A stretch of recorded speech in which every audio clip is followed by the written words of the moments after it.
Hey guys, this is Kon-El, and today I'm doing a review for Young Justice issue 1. Now, there's a lot of books I really wanted to review this week, but I am very limited on time this week. So the one individual review I'm doing is, of course, of the most anticipated comic of 2019 for me, at least for all the things that have been released so far, and that is Young Justice issue 1. But I will have reviews hopefully on Saturday. Again, this is such a jam-packed week, but I am hoping to have my reviews again on Saturday. So let's get started and talk about Young Justice issue 1 though. With this book, we get to see some new characters appear, like Teen Lantern and Jenny Hex. But then we also get our old favorites, you know, something we're really excited about, which is Cassie Sandsmark, Tim Drake, Bart Allen as Impulse, and Superboy, you know, having a little scruff going on. And I enjoyed the artwork for this one. You know, one thing I really liked about this book was kind of this throwback feeling of kind of this more blocky, cartoony look that we get to see with the characters. Obviously very well polished with the coloring and inking for the book. And even the way Impulse was drawn and lettered, it felt like old school Impulse from his individual series. So I enjoyed that. I do think this does fall on some problems that Brian Michael Bendis tends to do. Very decompressed. It's very slow start for me, because you're building up this mystery, but are you taking, hopefully it doesn't take too long with these mysteries.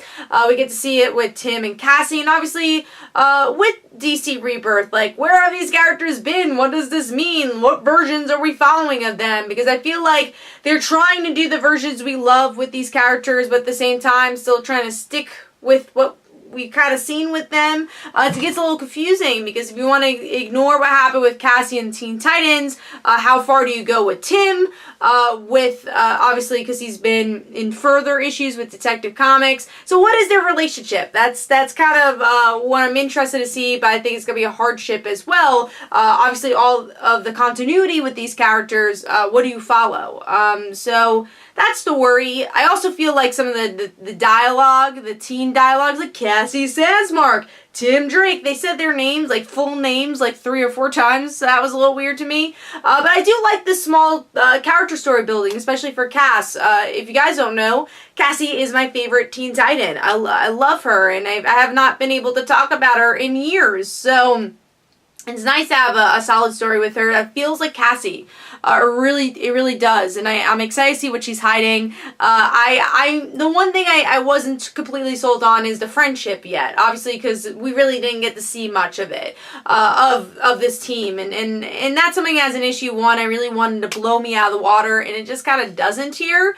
But overall, I think it has the building blocks to be a really awesome series, and hopefully celebrating what we really enjoyed about Young Justice, or if you're a fan of the Jeff Johns series, what you're a fan of with that. So I'm going to be generous and give this one a 3.5 stars. I was kind of between 3 and 3.5. Again, it's a very slow story. I don't really know how I feel about these new characters. I do think there's a lot thrown at you, and maybe this could have been paced better. But it's still an interesting introduction. I think has a lot of promise if you are a fan of these characters like I am. So again, gonna give this one 3.5 stars. Hopefully you guys enjoyed. This is Kon-El. Don't forget to follow me on Twitter. Don't forget to like my Facebook page. Also, description below, there are links for my comic book, Like Father, Like Daughter. And don't forget to like the Facebook page, Up Like Father, Like Daughter. And I'll see you guys later. Bye.